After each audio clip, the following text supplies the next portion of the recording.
우리가 이제 지난 시간에 에스겔서 1장을 통해서 이제 그룹 천사를 좀 살펴봤었죠. 자, 그 그룹 천사는 이 구약 창세기 3장 에덴 동산의 얘기에서도 이미 처음부터 등장을 합니다. 그래서 아담과 하와가 하나님으로부터 떨어져 나가서 그 에덴을 쫓겨나갈 때에 그 동편을 지키고 있던 그룹, 그 불칼로 생명나무로 접근하지 못하도록 막는 그들이 바로 그룹이었습니다.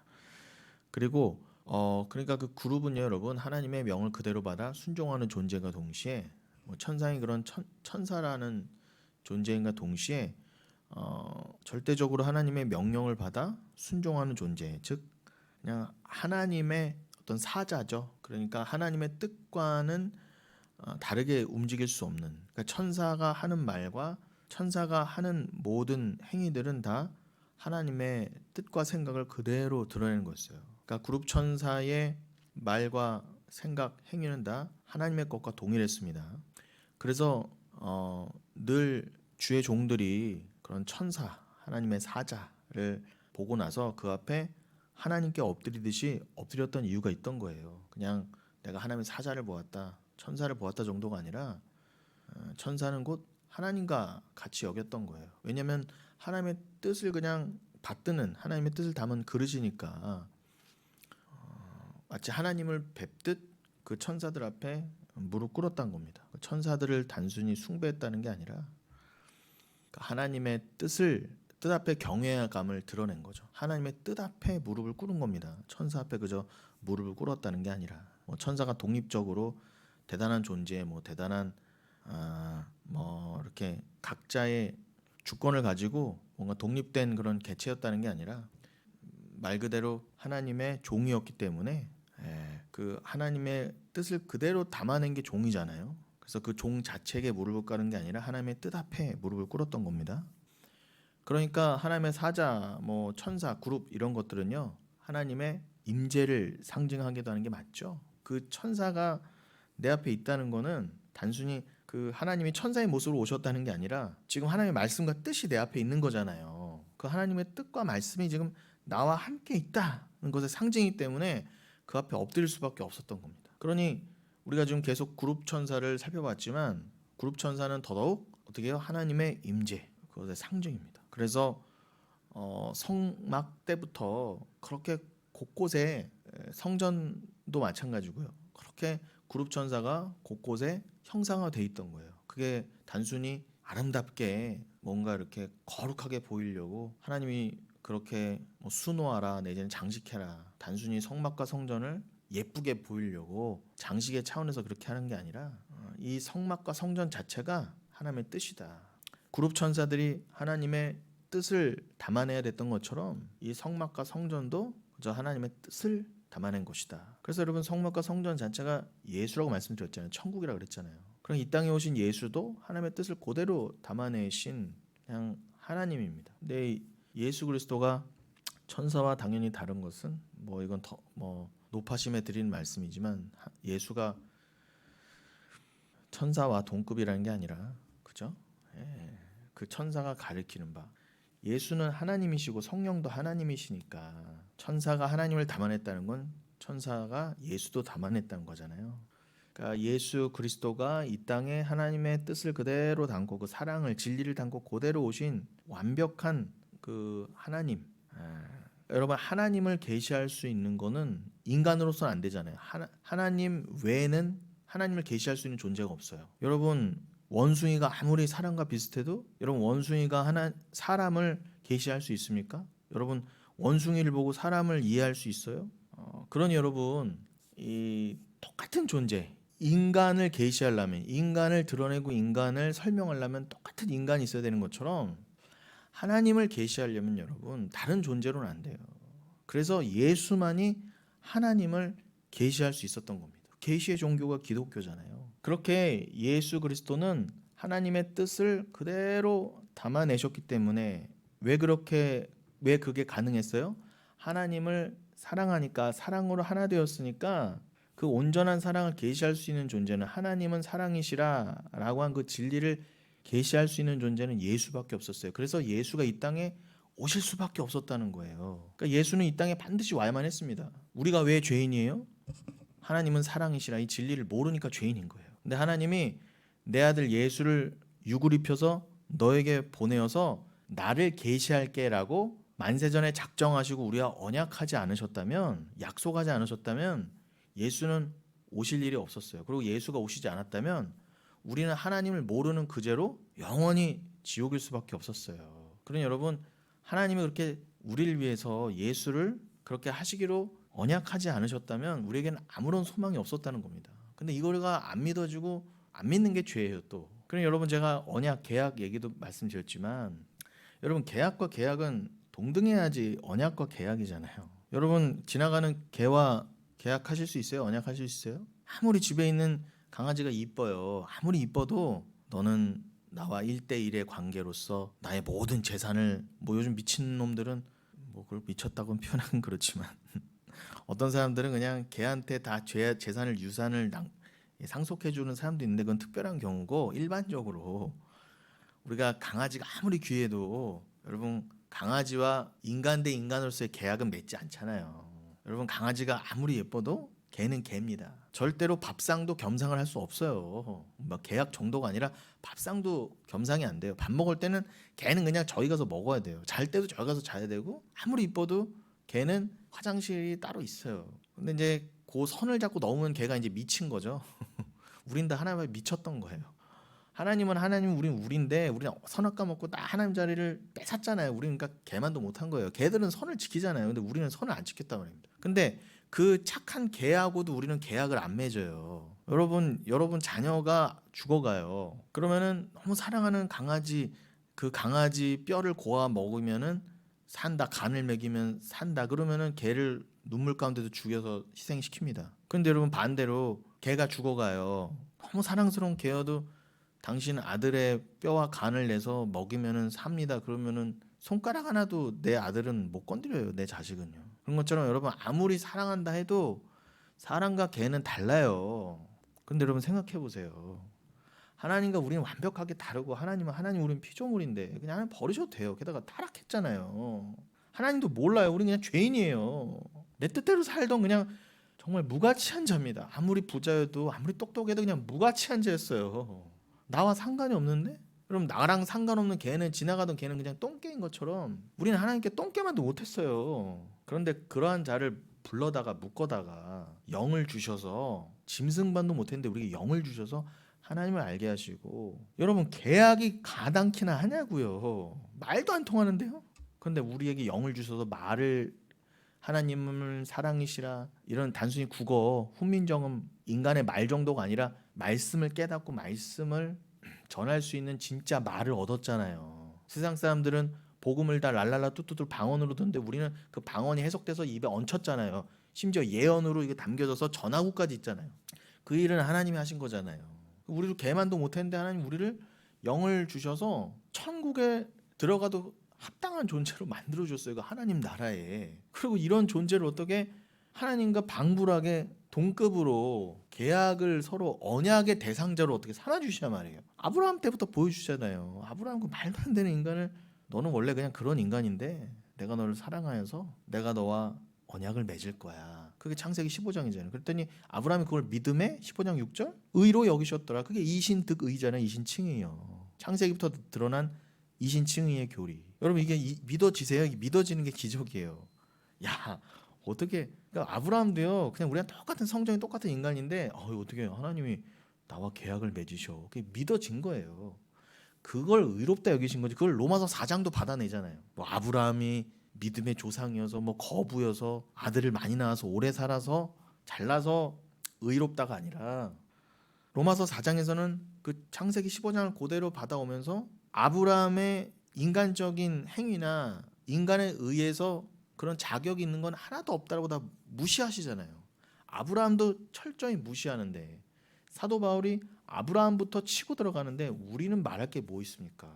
아브라함은 왜 믿음의 조상이에요? 그 잘나서가 아니라 믿음을 스스로 캐내어서 자기가 생성해내서 뭐 발굴해내서 믿음을 스스로 장착했기 때문에 잘나서 믿음의 조상이 아니라 어머 야 하나님과 나는 그냥 이렇게 사랑으로 만세전에 묶인 거예요? 나를요? 라고 믿었기 때문에 믿음의 시초 그렇게 믿기 시작한 첫 번째 조상이라는 거예요.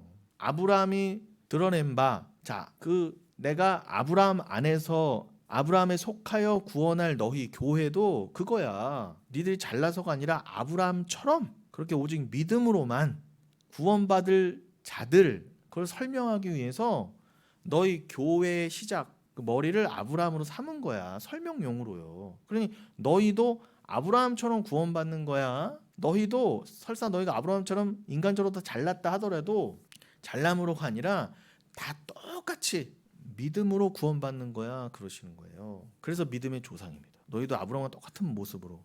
그래서 마태복음 18장에 뭐라고요? 예수님이 물고기를 잡아다가 그 신기하죠. 그건 주님이 하셨다는 거예요. 물고기 한 마리 잡기도 어려운데 여러분 그 물고기 안에 한 세겔이 들어가 있는 확률이 얼마의 확률일까요?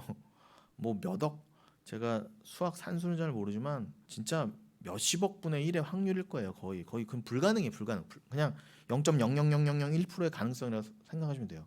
여러분 넓은 데 가서 물고기를 탁 해서 잡았는데 그 안에 1세겔이 들어있을 확률이 얼마나 되겠어요? 그건 없다예요. 거의 확률이. 그건 주님만이 하신 일이다 해요.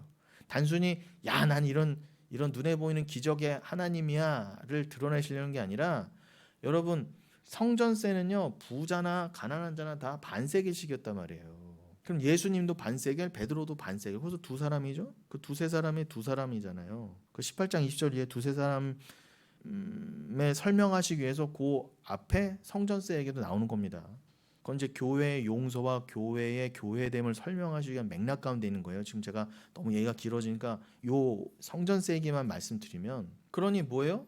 베드로든 누구든 교회는 여러분 예수님을 포함해서 성전세는 반세겔이었어요. 예수는 우리의 대표가 되셔서 본인도 반세겔의 성전세를 갖다 내라 그러신 거예요. 그 말은 뭐예요? 구원은 여러분 교회 안에서 뭐 부자라고 해서 성전세 더 내고 저 인간은 좀 뭐 들떨어져서 뭐 면제해 주거나 그런 게 없었어요. 누구나 반세겔씩 내야 됐어요. 교회라면 성도라면. 그 말은 뭐예요? 하나님 앞에 잘남으로 구원함을 얻는 게 아니라 그 반세겔은 성전세라는 건 속전이잖아요. 속전은 말 그대로 대속의 돈. 예전에 12지파가 레위인이 내 대신에 하나님께 드려졌으니까 그것을 인정하고 감사하는 뜻으로 냈던 그 속전의 개념이잖아요. 그러니까 누군가 날 위해서 날 대신에 바쳐졌다의 개념이 들어간 거잖아요. 근데 그 성전세는 반세겔은 다 누구나 동일했어요. 그 말은 뭐예요? 하나님 앞에 평등하다는 거예요. 그 구원의 개념은요. 뭐 하나님이 누군 더 잘나서 넌 뭘 더 드려서 넌 어떤 자격이 있어서 하나님 받으셨다는 게 아니라 하나님은 만전의 택한 백성은 똑같은 그 사랑으로 똑같은 구원의 역사로 그렇게 구원하신다는 거죠. 그와 동시에 여러분 세계를 물고 있는 물고기를 건져내는 게 불가능인 것처럼 그 구원은 그만큼 불가능하다는 거예요. 그러니까 구원은 하나님 거라는 거예요. 하나님이 오직 믿음으로만 구원하신다는 거예요. 믿음으로. 뭐 너희들의 자격이 더 있고 없음으로 뭐 구원이 불평등한 게 아니라 오직 믿음으로. 누구나 아브라함도 믿음으로만, 누구도 믿음으로만, 바울도 믿음으로만, 베드로도 믿음으로만, 저도 믿음으로만. 그래서 아브라함이 믿음의 조상 아닙니까? 잘난 거 없어. 인간 측에서 내놓을 게 없어. 그냥 다 믿음으로만 구원 받는 거야. 그걸 상징하는 거예요. 그러니 제가 이 얘기를 왜 드렸어요?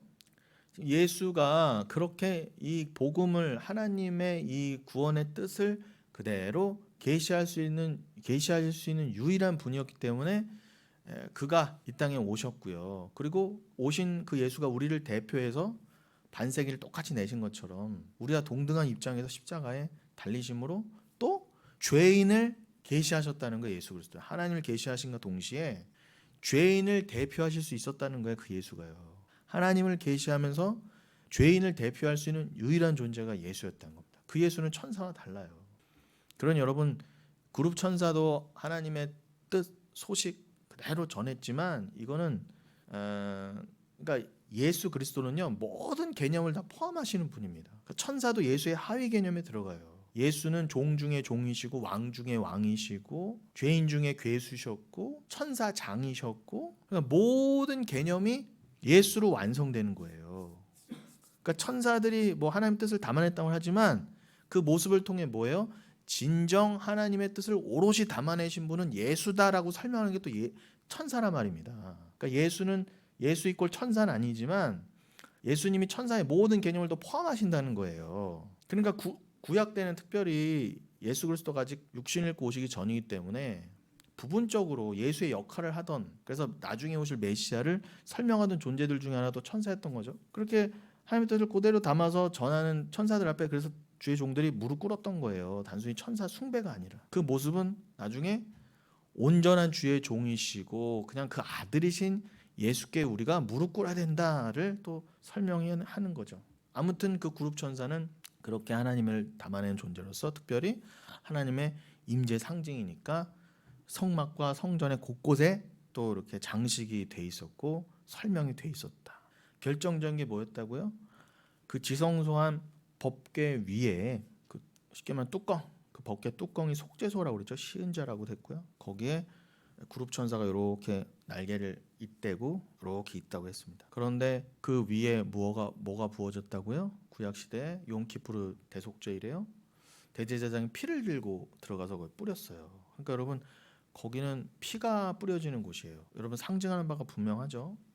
여러분 그 법궤 안에는 인간의 죄를 상징하는 것들이 들어있었잖아요. 돌판, 하나님 사이의 계약. 그런데 금송아지 사건으로 아는 것처럼 하나님과 우리 사이인 언약은 깨어졌었어요. 인간의 죄로 깨질 수밖에 없어요. 그러니까 율법은 여러분 우리의 죄를 드러내는 게 맞습니다. 그리고 만나 항아리, 여러분 만나도 인간의 범죄의 상징이잖아요. 결국 백성들이 그 만나로만 만족을 못했잖아요. 그리고 아론의 그 쌍난 지팡이, 그 살구꽃이 폈다고 그랬지만 여러분 원어에는 샤케이드 그 아몬드입니다. 제가 몇 주 전 주일에 하도 시간 없어서 그냥 그 중간 설명 없이 살구하고 그냥 아몬드로 바로 넘어갔는데 정확히는 여러분 번역이 잘못됐어요. 살구 아니에요. 아몬드예요. 샤케이드. 근데 이스라엘에서 우리 말고요. 이스라엘 건기와 우기, 우리의 건기와 우기는 완전히 다르고 농사의 절기가 체계가 다르기 때문에 우리식으로 이해하시면 안 되고요.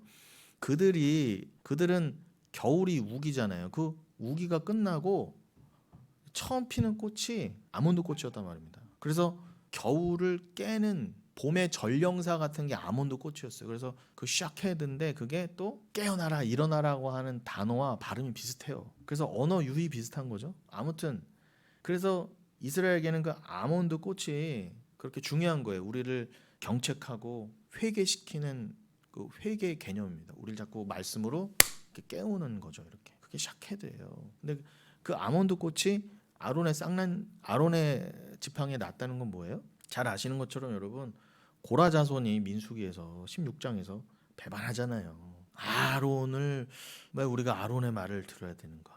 아론을 왜 하나님이 제사장 계열로 삼으셨는가? 그 권위에 도전하니까 각 족장들 그죠? 그 지팡이다 갖다 놓게 한 다음에 다음 날 보니까 아론 지팡이만 싹이 났잖아요.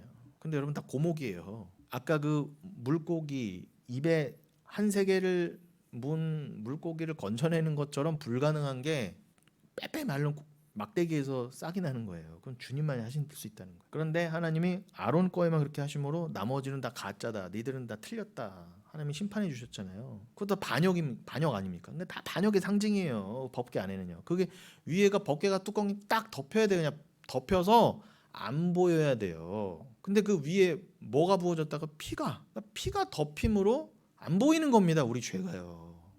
그러니까 우리 위엔 예수 피가 덮여야 돼요. 근데 그 하나님의 뜻을 또 전하는 또 담고 있던 그 존재가 바로 그룹이라고도 할 수 있어요. 왜냐하면 그 피가 부어지는 그 법궤 뚜껑에 그룹 천사가 새겨져 있었으니까. 이해가 되시죠? 그리고 성소와 지성소 사이 휘장에 놓아진 자수도 그래서 그룹 천사들이었고 솔로몬 성전의 내소와 외소의 각 벽에도 장식이 있었는데 여러분 내소는 여러분 지성소로 생각하시면 돼요. 성막 때는 성소와 지성소로만 불렀는데 성전 시대에는 그것을 외소와 내소라고도 불렀습니다. 아무튼 이 내소 이런 데는 다 금으로 둘러싸였잖아요. 뭐 벽만 그렇습니까? 모든 기구들 법궤 이런 거 다 금으로 쌌어요. 금으로 두드려 갖고요.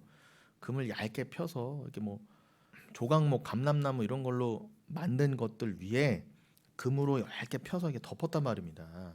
금박으로 쌓은 거죠. 다 금덩이로 만들었다는 게 아니라요. 근데 그것도 얼마나 그 작업이 고되겠어요. 그 당시 기술로. 세공업자에 다 일일이. 그러니까 솔로몬이 그렇게 크지 않은 성전, 처음에 솔로몬 성전 사이즈가 그 성전 건물만 놓고 봤을 때요.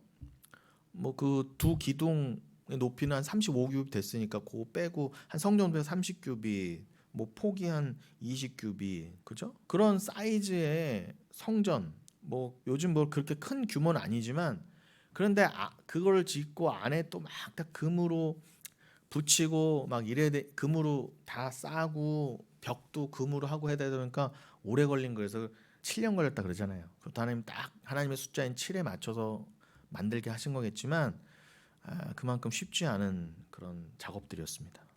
아무튼 그렇게 그룹들이 곳곳에 돼 있었습니다. 장식이. 그리고 성전 내소, 솔로몬 성전 내소가 뭐라고요? 지성소죠.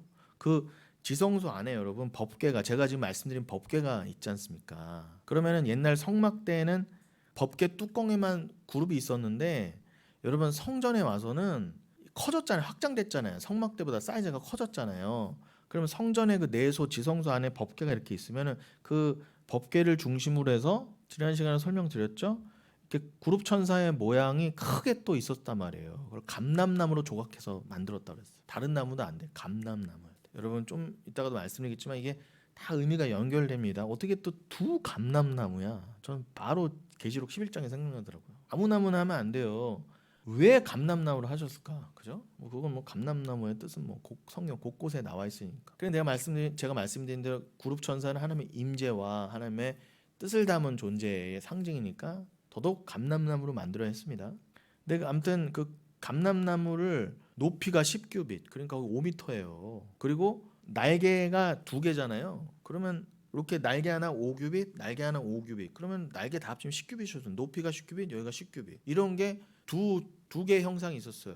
그러니까 10규빗, 날개 다 폈을 때 10규빗, 10규빗 이렇게 써서 20규빗인 성전의 폭을 꽉 채웠다. 왜냐면 그룹의 각 날개, 얘는 왼쪽 날개, 쟤는 오른쪽 날개가 서로 성전에 닿았으니까. 그리고 서로의 날개도 법궤 딱 중앙에서 만났으니까. 근데 그거를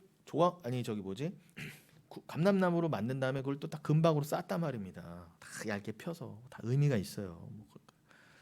이렇게 단순히 웅장해 보이고 비싸 보이게 하려는 뜻이 절대 아닙니다. 여러분, 근데 요렇게 성막과 성전에도 설명이 된 그룹 천사를요, 에스겔도 그렇고 사도 요한도 그렇고 여러분 주의 종들이요 성령 충만한 가운데 환상 가운데 진짜 천국 하나님 나라에 이렇게 존재하는 그 그룹들을 진짜 봤단 말입니다.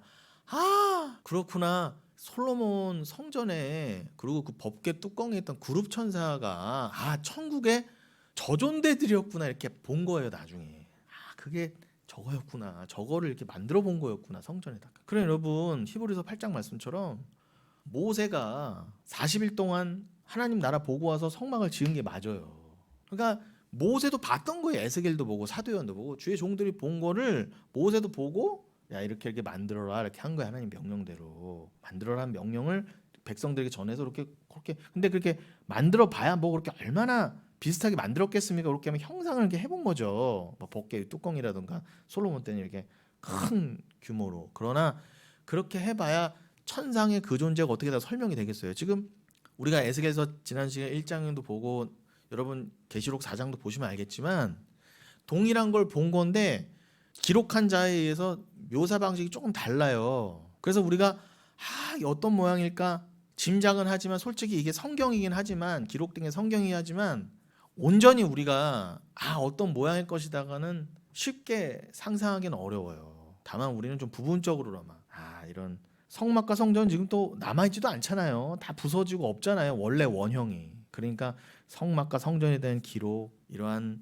묵시서들의 기록을 통해서 분명히 하늘에 그 존재가 있어. 천사, 그룹이라고 하는 케루브라고 하는 존재가 있어. 그럼 우리가 앞으로 천국 가면 보게 될 것이지만 엄밀히만 뭐예요? 이미 성경을 통해 보고 있고 또 우리의 믿음으로는 뭐예요?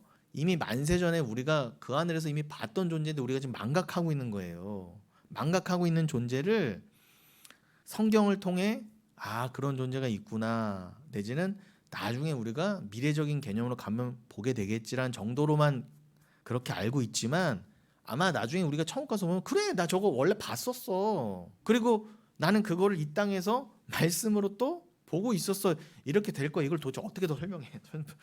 저는 이게 이렇게 설명이 어려워서라도 싫어요. 빨리 가고 싶어. 이거 어떻게 더 자세히 설명을 해?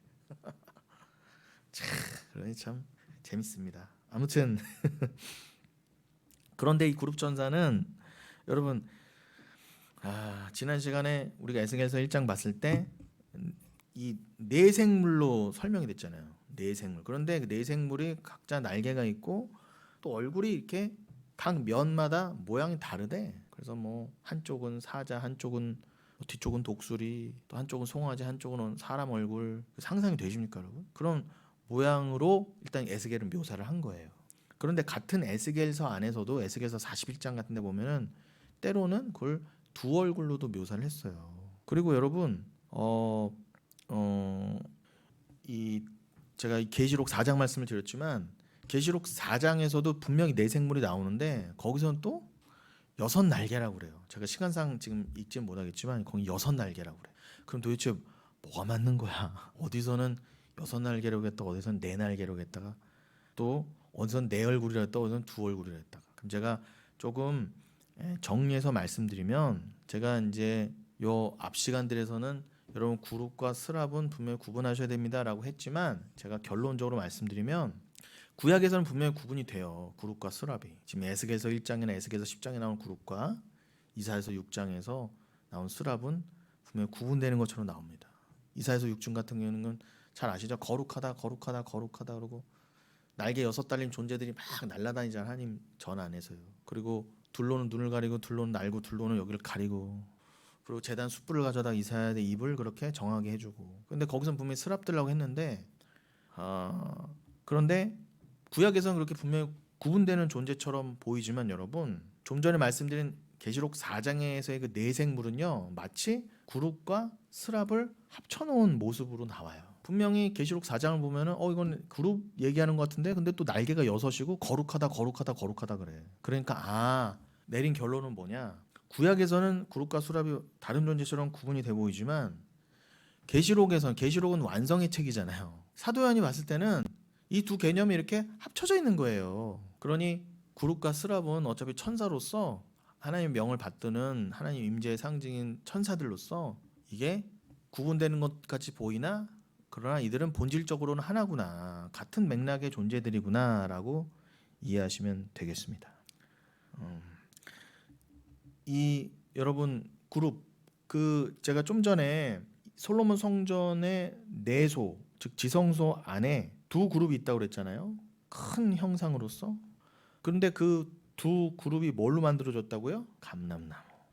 그럼 여러분, 이 감람나무는 여러분 두 감람나무, 그것도. 그럼 제가 계시록 11장을 말씀드렸는데 계시록 11장 가기 전에 스가랴 4장도 이 두 감람나무 개념이 나와요. 스가랴서도 구약의 마지막 부분에 묵시서잖아요. 그러니까 여러분 계시록이, 즉 성경의 전체가 이해가 되려면 계시록은 성경의 종합판이니까 성경은 전체적으로 봐야 돼요. 그러니까 특별히 계시록을 이해하기 위해서는 반드시 이사야, 에스겔 당연하고요, 다니엘 당연하고요, 스가랴도 당연히 다 이해를 하셔야 우리가 온전히 계시록도 이해할 수가 있는 것입니다. 거기 스가랴서 4장 같은 데 보면은 그 두 감람나무 얘기가 나온다고 하셨죠? 제가 스가랴서 4장 뒷부분만 읽어드릴게요. 뒷부분 11절부터 14절까지입니다. 내가 그에게 물어 이르되 등잔대 좌우의 두 감람나무는 무슨 뜻이니까 하고, 다시 그에게 물어 이르되 금 기름을 흘리는 두 금관 옆에 있는 이 감람나무 두 가지는 무슨 뜻이니까 하니, 그가 내게 대답하여 이르되 네가 이것이 무엇인지 알지 못하느냐 하는지라. 내가 대답하되 내 주여 알지 못하나이다 하니, 이르되 이는 기름 부음 받은 자 둘이니 온 세상의 주 앞에 서 있는 자니라 하더라. 자, 여러분 지금 스가랴가요 환상 중에 물어요. 그 지금 읽어드린 스가랴서 4장 맨 처음 보면은 천사가 지금 스가랴를 막 깨웁니다. 그러면서 뭔가를 보여줘요. 천사가 스가랴를 막 깨우는데 스가랴가 보니까 순금 등잔대가 있는데 그 위에는 기름 그릇이 있고 또 기름 그릇 위에 7 등잔이 있고 그 기름 그릇 위에 등잔을 위해서 7 관이 있고 그리고 그 등잔대 곁에 2 감람나무가 있는데 하나는 그 기름 그릇 오른쪽에 있고 하나는 그 왼쪽에 있는 걸 본 거예요. 천사가 너 이게 뭔지 아니? 그러는 거예요. 이 금 등잔대 옆에 순금 등잔대 옆에 2 감람나무. 여러분 이 등잔대는 메노라 성전 안에 그 등잔대와도 같은 개념인 거죠. 아무튼 그거를 환상 중에 보니까 모르잖아요. 이게 뭘까? 여러분 스가랴도 몰랐던 거예요. 그 위대한 스가랴도 몰랐던 거. 이게 뭡니까 도대체? 그랬더니 그 천사가 말해주길 뭐라고 해요? 11절 이하에 제가 지금 읽어드린 대로 이는 기름 부음 받은 자 둘이니 온 세상의 주 앞에 서 있는 자니라 그래요. 자, 그럼 이거를 해석하려면 일단 1차적으로 이것도 스가랴서도 묵시서지만 이거는 묵시서인과 동시에 예언서잖아요. 그럼 예언서는 여러분 당연히 모든 성경이 마찬가지지만 예언서는 더더욱 1차적으로는 역사적인 것과 같이 맞물려 가야 돼요. 그러니까 1차적인 역사적인 해석 없이 그냥 막 영적이랍시고 특히 묵시문학이라고 그렇게 읽으면 안 되거든요. 그러면 뭐 다 떠나서 이 스가랴서 4장만 보더라도 이게 지금 스가랴서 4장에 당대의 실존 인물 얘기들이 나오잖아요. 스룹바벨과 지금 그 대제사장 여호수아 얘기가 나오잖아요. 여호수아서의 그 여호수아 말고요. 훨씬 후대에 지금 포로기 이후에 스룹바벨과 함께 포로된 백성들을 이제 데리고 온 대제사장 중에 여호수아라는 사람이 또 있었습니다. 그러니까 중요 인물이었어요. 그 포로기 이후에. 특별히 스룹바벨은 여호야긴 왕 있잖아요. 그 에스겔과 함께 기원전 597년에 바벨론으로 끌려갔던 왕이었다고 그랬죠. 요시야 왕의 손자잖아요. 그 여호야긴 왕의 또 손자가, 그러니까 요시야 왕의 손자가 여호야긴이면 여호야긴의 손자가 이 스룹바벨인 거예요. 그러니까 스룹바벨은 여러분 왕통입니다. 왕 계열이에요. 그래서 스룹바벨이 마태복음 1장에도 보면은 예수님의 족보에 들어가 있는 인물입니다. 이 스룹바벨이 중요한 게 단순히 족보에만 들어갔을 뿐만 아니라 이 스룹바벨이 1차로 고레스 왕의 칙령으로 돌아가도 좋다. 백성들 너희는 예루살렘 돌아가도 좋다 했을 때 처음에 한 4만 몇 명을 데리고 처음으로 예루살렘에 돌아갔을 때 그 지도자, 영도자 중에 한 명이 중추적인 인물 중에 한 명이 스룹바벨이었단 말입니다. 그러니까 스룹바벨 여러분 이름에서도 보시는 것처럼 벨 하면은 스룹바벨은 여러분 바벨론식 이름이에요. 그러니까 바벨론에서 태어난 자예요. 당연하죠. 여호야긴이 포로로 끌려가서 거기서 70년 동안 포로들이 있는 동안에 거기서 자녀와 손주를 낳고 살았을 거 아닙니까? 왕통이었던 거예요. 여기는 스룹바벨은 끌려간 포로로 되는 왕의 손자. 근데 그가 나중에 장성해서 지금 대제사장의 역할을 하는 여호수아와 함께 돌아오는데 지금 잘 아시는 것처럼 오자마자 이 어렵게 돌아왔잖아요. 근데 와서 성전 재건이 뜻대로 안 됐어요. 너무 환경이 어렵고 백성들의 마음이 무너지고 식어지고.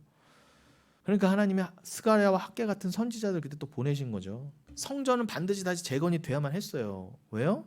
메시아, 요한복음 2장에서 말한 그 성전이 가리키는 바 참 성전이신 메시아 대신 예수가 오실 길을 예비해야 됐거든요. 그 예수를 설명하기 위해서 솔로몬 성전이 무너졌으니까 그 솔로몬 성전을 대신해서 성전이 재건되어야만 했어요. 눈에 보이는 성전이. 아직까지는 눈에 보이는 성전이 필요했을 때예요. 단순히 건물 지어라가 아니라 그 재건된 성전이 가리키는 바 여러분 성막과 성전이 예수를 가리켰던 것처럼 재건된 성전은 당연히 예수를 예표하고 계시하는 역할로서 계속 서 있어야만 했던 거예요. 예수가 오기 전까지. 그리고 그렇게 그들은 구약 때 돌로 막 뚝딱뚝딱 다시 재건한 그 모습들, 그들은 육신적인 힘을 다하여 그렇게 재건했지만 우리는요, 그 영적인 의미가 뭐예요? 그들이 처음 오실 예수를 그렇게 돌로 만든 성전으로 예표하고 오실 길을 예비했던 것처럼 우리는 다시 오실 예수를 지금 기다리고 있잖아요. 그럼 우리는 성전 짓는 삶이 뭔 거예요? 노아는 방주를 졌던 것처럼 이들은 성전을 재건했다면 우리는요, 그 방주를 짓고 성전을 재건하는 것처럼 우리는요, 고린도전서 3장의 6장처럼 너희가 주의 영이 거하는 성전인 줄 모르느냐. 요한복음 4장 너희는 이제 영과 진리로 예배를 드려야지. 그 예배의 삶, 예배자, 나라고 하는 참성전, 예수란 참성전에 이어서 함께 성전을 지어져가는 나, 예수 덕분에 나도 성전된 나, 이 내가 자기 부인돼서 예수를 영접함으로 나도 성전이 되어지는 삶을 다시 오실 예수 앞에 우리가 그 삶을 살아야 되는 거예요. 그 삶이 그게 영적인 진짜 모습인데 그거를 표현하게 하시려고 스룹바벨을 통해서는 성전을 재건하게 하시고, 그전에는 뭐 솔로몬으로 하여금 성전을 짓게 하시고, 그전에는 노아로 하여금 방주를 짓게 했던 거예요. 그럼 여러분 교회잖아요. 여러분도요 지금 방주 짓고 성전 짓는, 또 모세의 그 성막, 노아의 방주나 모세의 성막이나 솔로몬의 성전이나 스룹바벨의 성전이나 여러분이나 똑같이 다 말씀으로 지어져가는 삶, 예수를 증거하는 삶, 예수를 기다리고 예표하고 오실 길을 예비하는 삶. 그 구약의 선진들이 실제로 뭐 같은 걸 막 성전과 방주를 지어가면서 예수가 오실 길을 예비했다면, 이제 우리는 초림 예수가 가시고 죽고 부활하시고 다시 오실 예수를 이미 마음에 받았지만 역사적으로도 기다리고 있잖아요. 그러면 세례 요한이 그랬던 것처럼 세례 요한이 이사야서 40장의 말씀을 받아 광야에 외치는 소리가 되어 오실 길을 예비한 것처럼 우리도 각자가 세례 요한 같은 삶을 살면서 이 척박한 세상에서 광야에 외치는 소리가 되어 어떻게 해요? 주가 다시 오실 길을, 그는 반드시 다시 오십니다. 오실 리가 반드시 오실 것입니다. 정신 차리십시오. 시작해! 정신 차리십시오. 회개하십시오. 난 죽어도 괜찮아. 예수는 흥해야 돼. 난 죽어도 말씀은 사니까. 나의 죽음으로 말씀만이 살 수 있다면 나는 이 땅에서 그냥 소리 소문 없이 살아도 괜찮아. 고난과 핍박 중에 죽어도 괜찮아. 나에겐 천국이 있으니까 괜찮아. 그런 믿음으로 극소수지만 좁은 문으로 들어간 자는 있단 말입니다. 그들이 바로 이 시대에 성전을 재건하는 자들이에요. 그런데 여러분 지금 스가랴서 4장의 그 두 감람나무처럼 그 두 감람나무가 지금 스가랴가 환상 가운데 이게 뭡니까 물어봤더니 그 천사가 뭐라고 그랬다고요? 기름 부음 받은 자 둘이다. 온 세상의 주 앞에 서 있는 자다. 그러면 문맥상 제가 말씀드린 예언서 일단 역사적인 해석이 먼저 1차적으로 돼야 된다고 그랬잖아요. 그럼 여러분 스가랴 4장 문맥 봐도 대번에 두 사람이 누구예요? 스룹바벨과 여호수아란 말입니다. 스가랴는 그냥 1차적으로는 스룹바벨과 여호수아를 두 감람나무로 봤지만 이게 성경으로서 우리에게 남아있는 이유가 뭐예요? 너희가 두 감람나무라는 거예요. 너희가. 그러니까 우리가 스룹바벨이고 우리가 여호수아가 맞습니다. 제가 지금 설명해 드렸잖아요. 우리도 똑같이 그들과 똑같은 삶. 그러니까 1차적으로는 문자적으로는 천사가 두 감람나무를 한 거는 첫 번째 이해는 스룹바벨과 여호수아지만 우리도 지금 스룹바벨 여호수아 삶을 살고 있잖아요. 그러니까 두 감람나무에게는 우리 얘기란 말입니다. 기름 부음 받은 우리요. 성령의 기름 부음 받은. 그럼 온 세상의 주 앞에 우리가 서 있는 게 맞잖아요. 지금 천사의 말처럼. 그럼 이걸 받아서 계시록 11장이 뭐라고 한다고요? 그 마태복음에서 18장에서 두세 사람의 그 두 사람도 이어지는 거고, 그걸 이어받아서 계시록 11장에 뭐라고 한다고요? 거기도 두 감람나무, 거기는 진짜 말 그대로 두 감람나무, 두 촛대라고까지 하잖아요. 거기서는. 그러니까 여러분 제가 아까 계시록 4장의 네 생물이 구약의 구룩과 스랍이 합쳐진 개념이라고 하는 것처럼 계시록 11장에 두 감람나무가 두 촛대라고 그랬잖아요. 그러니까 계시록은요 이 구약의 개념들이 다 이렇게 합해져 갖고 기록되는 게 맞아요. 그러니까 이 사도 요한이 종합판으로 쓴 게 맞아요. 그 계시록 11장에서 그 두 증인이라고 한 두 감람나무 두 촛대가 어떻게 해요? 똑같이 예수와 똑같은 삶을 살아요. 계시록 11장 잠깐 볼까요? 이렇게 되어 있습니다. 얼마나 기가 막힌지 우리 성도의 삶이 어때야 되는지를 그대로 말해주고 있어요. 또 내게 지팡이 같은 갈대를 주며 말하기를 일어나서 하나님의 성전과 제단과 그 안에서 경배하는 자들을 측량하되 성전 바깥마당 측량하지 말고 그냥 두라. 이것은 이방인에게 주었은즉 그들이 거룩한 성을 42달 동안 짓밟으리라.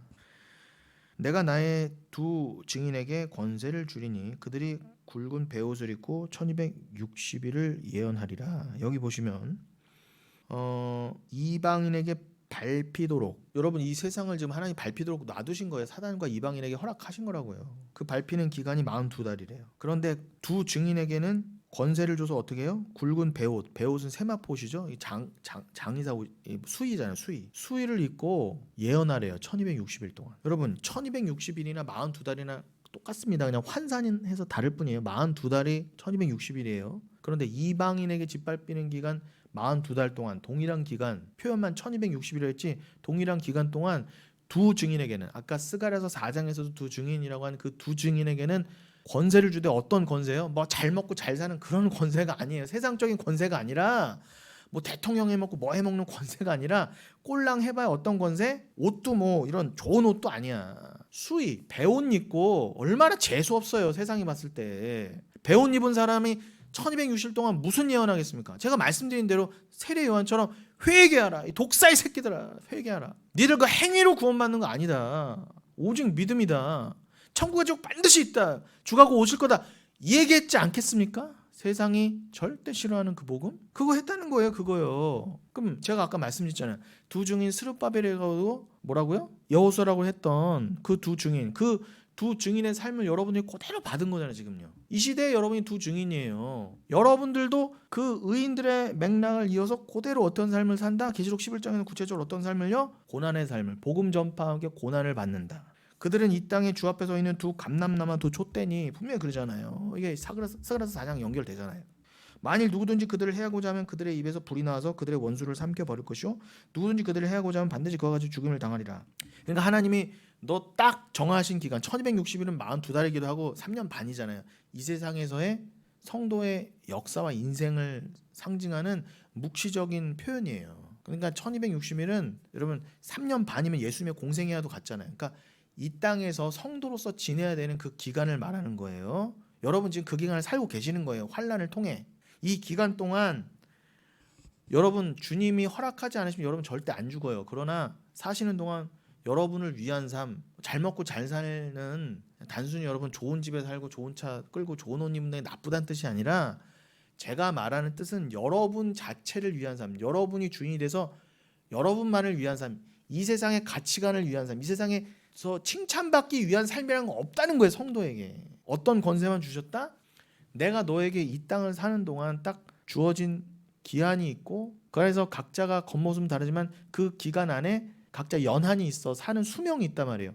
각자의 생물학적인 수명은 다를지언정 모든 성도는 뭐예요? 3년 반, 1260일 기간이 다다닥 주어진 거예요. 다 동일하게. 그럼 성도는 그 기간을 살면서 저는 몇 년을 살지 모르죠. 여러분들은 지금 벌써 70, 80이 넘으셨지만 저는 모르죠. 그거는 다 다를 수 있어요. 그러나 우리가 다 성도라면 동일하게 3년 반이 다 주어졌다는 거예요. 1260일이. 그 기간 동안 우리를 위한 삶은 없어요. 각자를 위한 삶은요. 다른 삶이 없다니까요. 다 동일해요. 성도라면. 어떤 삶이요? 입에서 불이 나와서 그 말씀을 복음을 회개의 복음을 전하는 동안에는요. 여러분 겉으로는 고난이고 우리가 죽을 것 같지만 영적으로 보면 뭐라고요? 그들의 입에서 불이 우리의 입에서 불이 나오고 있는 거예요. 원수들이 절대 우리를 함부로 어떻게 못해요. 원수들이 우리를 삼키려고 해도 삼켜질 것 같으나 고린도서 4장 말씀처럼 우겨쌈을 당하나 결국 우겨쌈을 당하지 않는 그런 비밀 가운데 산단 말입니다. 여러분. 세상 가운데 살지만 누구든지 그 성도들을 해하고자 하면 반드시 죽임을 당하리라. 우리는 이 땅에서 죽임을 당하는 모습처럼 보이지만 하나님 정하신 때까지는 함부로 죽을 수도 없어요. 하나님 막아주신다니까. 그러나 그 예언의 기간, 우리의 사명의 기간이 끝나면 어떻게 된다고요? 7, 8절 읽어드릴게요. 그들이 그 증언을 마칠 때에 우리가 이제 이 땅에서 역할을 다 했어요. 사명을 다 했습니다. 그게 언제가 될지 몰라요. 저는 이 땅에서 몇 년도까지 될지가 모르지만 제 바람은 짧았으면 좋겠어요. 근데 그 증언을 마칠 때 무적행으로부터 올라오는 짐승이 그들과 더불어 전쟁을 일으켜 그들을 이기고 그들을 죽일 터인즉 분명 그러죠. 하나님이 사단으로 하여금 우리를 죽이게 만드신대요. 이거는 우리의 육신의 죽음을 포함해서 뭘 상징해? 우리를 자기 부인시키신다는 거죠. 완전히 천국에 들어가면 새 사람 만드신다는 거잖아요. 8절 그들의 시체가 큰 성같이 있으리니 그 성은 영적으로 하면 소돔이라고도 하고 애굽이라고도 하니 곧 그들의 주께서 십자가에 못 박히신 곳이라. 기가 막힙니다. 여러분 우리 시체가요 널브러진대잖아요. 우리가 뭐 꼭 장사도 못하고 어디 납골당도 못 들어가고 죽는다는 그런 뜻이 아니라 제발 이건 문자적으로 읽으시면 안 됩니다. 특히 계시록은요. 우리가 세상에 그런 식으로 죽는다는 거, 아유 저거 봐라 저 재수없는 인간 저렇게 죽었다 드디어 아이고 깨춤추고 뭐 아무도 그 죽음을 애도하거나 신경 쓰지도 않고 죽었으면 죽었나 보다 이렇게 한다는 거예요. 그 죽음을 서로 성도들은 애도한다는 거예요. 그 표현을 뭐라고 했다고요? 그 시체가 큰 성에 널브러져 있는 거예요. 그냥 누가 수습하지도 않아요. 세상 사람들이 이렇게 꽃관에다가 해주지도 않아. 뭐 유명한 목사들처럼. 왜요? 거기는 영적으로 하면 소돔이라 그래요. 그러니까 다 영적으로 읽으셔야 돼요. 우린 지금 대한민국에 살지만 여기는 소돔이라 그러지 않습니까? 또 뭐라고도 해요? 애굽이라고도 한대요. 그러니까 애굽 얘기는 세상 얘기고 소돔 얘기가 세상 얘기가 맞아요. 대한민국 얘기가 소돔 얘기고 대한민국 얘기가 애굽 얘기가 맞다니까 여러분. 애굽 대한민국만 그러니까 전 세계가 소돔과 애굽이라는 뜻입니다. 곧 거기가 어디라고요? 그들의 주께서 십자가에 못 박히신 곳이라. 우리가 어디서 죽는다고요? 예수께서 우리의 주님께서 죽으신 그곳에 널브러져 죽게 된다. 죽어 널브러져야 된다. 우리도 동일하게 십자가 달린다 그 뜻입니다. 백성들과 족속과 방언과 나라 중에서 사람들이 그 시체를 사흘 반 동안을 보며 무덤에 장사하지 못하게 하리로다. 예수님과 똑같죠? 우리는요 심지어 사흘 반 동안을 무덤에 장사도 못한대요. 그냥 널브러져 있대요. 시체들이 그냥 이렇게 굴러다닌다는 거예요. 우리들 시체가. 뭐 어때요? 우리는 이미 다 천국 올라가 있는데 뭐 시체가 뒹굴러 다니든 말든. 10절 이 두 선지자가 땅에 사는 자들을 괴롭게 한 거로 땅에 사는 자들이 그들의 죽음을 즐거워하고 기뻐하여 서로 예물을 보내리라. 아이고 마치 열왕기하 마지막에 그 아합왕이 수많은 미가야 선지자 빼놓고 다 거짓 선지자를 둘러싸여 있었잖아요. 미가야가 보니 뭐라고요? 하늘에서 누가 내려가서 저 거짓 선지자의 입에 거짓말을 넣어줄 거 회의하는 모습이 보이잖아요. 그러니까 거짓 선지자 입에 거짓의 영이 다 들어가는 거 봤단 말입니다. 미가야가요. 환상 가운데. 그런 것처럼 그 거짓의 영을 받은 거짓 뭐 것들 있잖아요. 거짓 선지자, 거짓 목사들 포함해서 이 세상의 모든 비진리들 어떻게 해요? 아이고 저 두 인간 때문에 우리가 아주 그냥 귀가 불편하고 아주 불편했어. 잘 죽었다.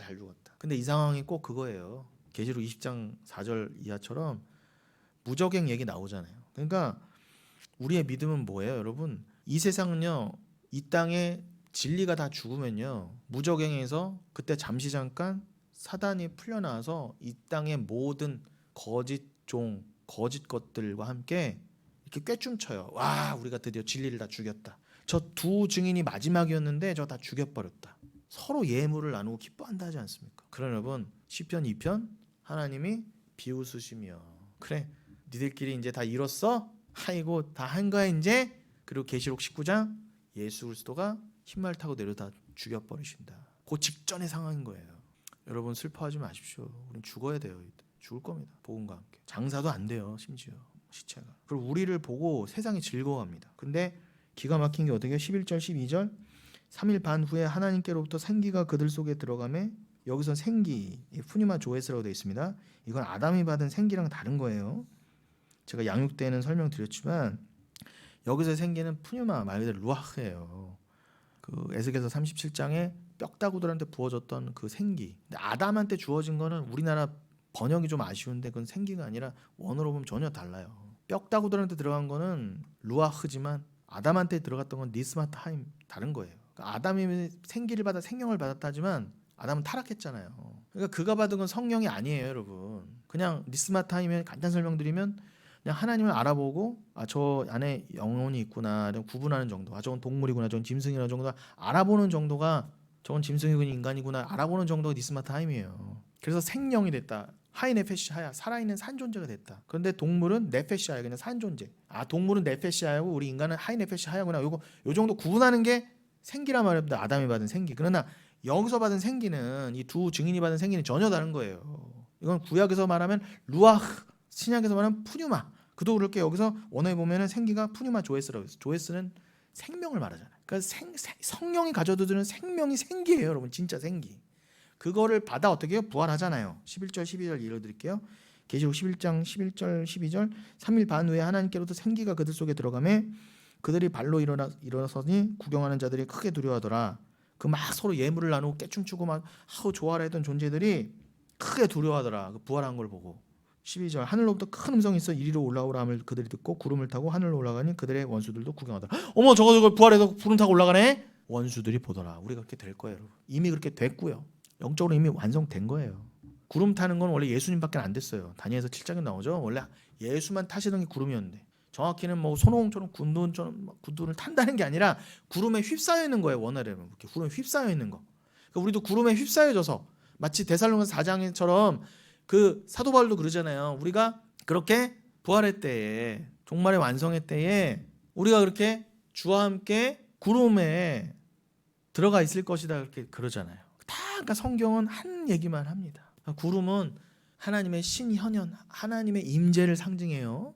그 성막 안에 빽빽한 지성산의 빽빽한 구름처럼 시내산의 빽빽한 구름처럼 구름기둥 불기둥의 그 구름기둥처럼 그 구름을 타고 구름에 휩싸여져서 마치 예수가 부활 승천하셨던 것처럼 그대로 두 증인이 하나님께 올려가더라. 근데 우리가 영적으로 이미 올라갔잖아요, 여러분. 부활은 나중 일이 아니에요. 이미 받은 겁니다. 그걸 이렇게 묵시문학적으로 이렇게 표현을 한 거예요. 그럼 여러분 이거 영을 안 받고는 이게 어떻게 설명이 안 돼. 이게 시공간이 초월된 얘기잖아요. 제가 이 설교를 참 전하지만 저는 도대체 이걸 몇 분이나 이해할까 저도 솔직히 전하는 저도 너무 부족하고 전하는 표현도 너무 부족하고 저는 그냥 한번 가보는 거예요. 들을 수 있는 자는 듣겠지.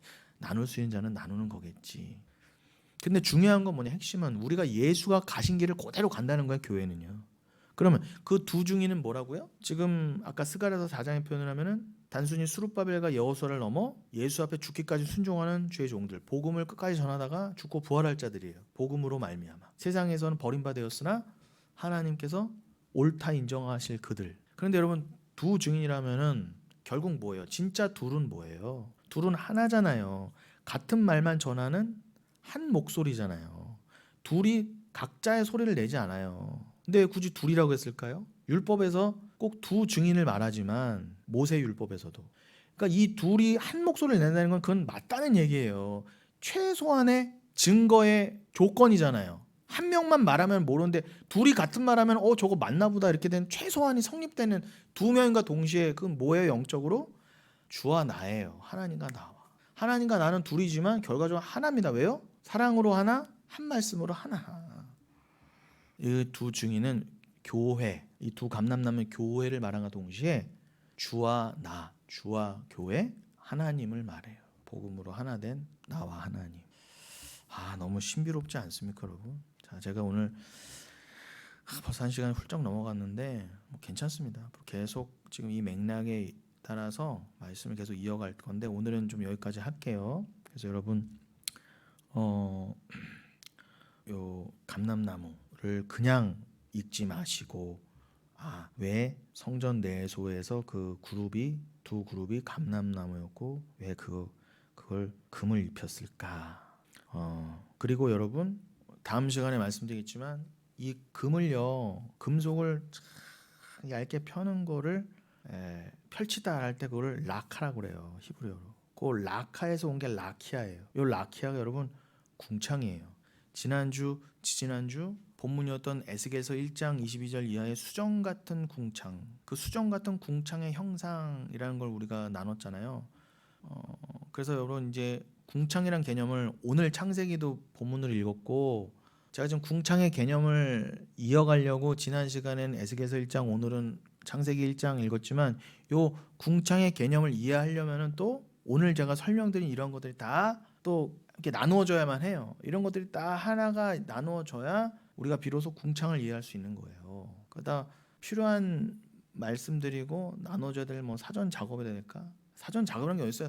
말씀은 다 하나고 이 말씀하면 저 말씀 연결되고 이 말씀 알면 이 말씀도 알아야 되는 거죠. 다만 이제 궁창의 원뜻이 뭐라고요? 그냥 파란 하늘 그냥 그 정도의 의미가 아니라 성경에서 말하는 궁창의 의미는 라키아예요. 라키아.